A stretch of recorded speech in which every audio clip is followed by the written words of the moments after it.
आले आता मतदार म्हणतायत कार्यकर्त्याची नाराजी तुम्ही कार्यकर्त्याची जागा जर शिवसेनेला सुटलेली आहे, मी परत तुम्हाला तेच सांगेल, ही जागा जर शिवसेनेला सुटलेली आहे तर आम्हाला त्यांना उमेदवार देता येत नाही। भविष्यात जागा जर भाजपला सुटली असती तर निश्चित त्यांचा नावाचा विचार या ठिकाणी झाला असता। पण मी पुन्हा आपल्याला सांगेल की त्यांचं काम, त्यांचं या ठिकाणी सगळं मेहनत ही बघून, त्यांचं क्वालिफिकेशन हे सगळं बघून पक्ष निश्चित त्यांच्या बाबतीमध्ये सकारात्मक निर्णय पुढे भविष्यामध्ये करेल।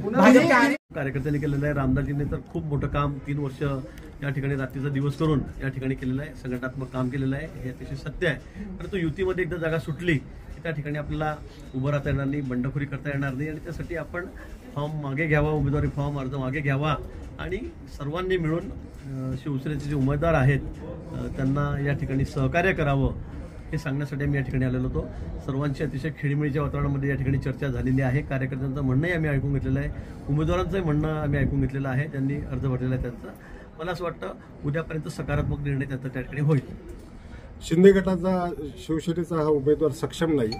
रामदास पाटील यांचा प्रवास हा फार मोठा आहे, उच्च शिक्षित आणि जनसंपर्क कार्यकर्त्यांच्या भावना आणि पदाधिकाऱ्याच्या भावना या संदर्भात आपण काही त्यांना आश्वस्त केलंय का आमदार भविष्यातले किंवा पद देण्याचं? कारण त्यांनी एक चांगली नोकरी सोडलेली आहे। तर रामदासजी अतिशय उच्च शिक्षित आहेत, ते सीओ पदावर असताना त्यांनी त्याचा राजीनामा दिलेला आहे, ते नुसते सुशिक्षित असे नाही।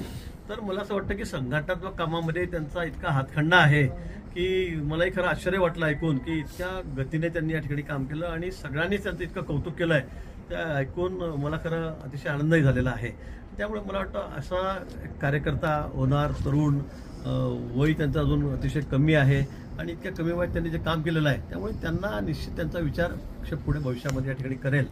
परंतु आज उमेदवारी अर्ज त्यांनी ठेवणं, बंडखोरी करणं किंवा मैत्रीपूर्ण लढत करणं हे मला वाटतं त्यांच्या भविष्याच्या दृष्टीने सुद्धा हे काही योग्य होणार नाही।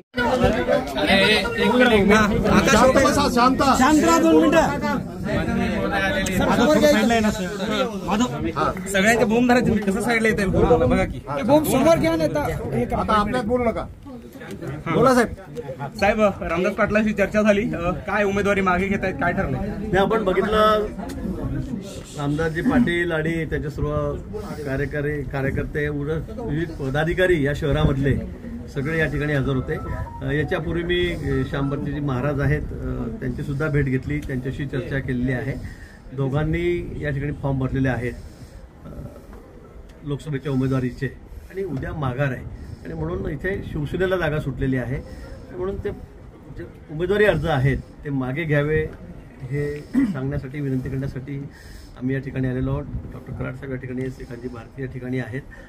दोघांची आमची चर्चा झालेली आहे, महाराजांची झाली आणि आता इथे रामदासजींची बऱ्याच वेळेपासून आमची त्यांच्याशी चर्चा झाली, वैयक्तिक कार्यकर्त्यांसोबतही झाली, पदाधिकाऱ्यांसोबत झालेली आहे आणि आम्ही त्यांना विनंती केलेली आहे की बाबा असं आपल्याला करून चालणार नाही, युती धर्म पाळावा लागेल, युतीमध्ये ही जागा शिकलेला आहे। देवेंद्रजी त्यांच्याशी फोनवर बोललेले आहेत, मला वाटतं योग्य निर्णय ते त्या ठिकाणी करतील आणि पक्षसुद्धा अशा कार्यकर्त्यांना निश्चित पुढे भविष्य काळामध्ये त्यांच्या या कामाचा विचार करून योग्य त्यांच्याबद्दल काय त्यांना देता येईल, करता येईल त्याबाबत निर्णय करेल। सर, ही वेळ का आली भाजपला? म्हणजे उमेदवारी जाहीर करत्या वेळेस कार्यकर्त्यांना, पदाधिकाऱ्यांना विश्वासात घेतलं नाही का? म्हणजे 7-7 जिकडे प्रचार सुरू असताना इकडे हिंगोली लोकसभेमध्ये 7-7 तास भाजपची बैठक चालते। हे बघा, मला असं वाटतंय की ही जागा शिवसेनेची, आपल्याला कल्पना आहे, आपण जाणकार आहात सगळे, ही जागा शिवसेनेला सुटलेली आहे, त्यामुळे तिथे उमेदवार कोणी द्यावा, काय द्यावा, त्यामुळे हा विशेष करून आमचा प्रश्न नाही।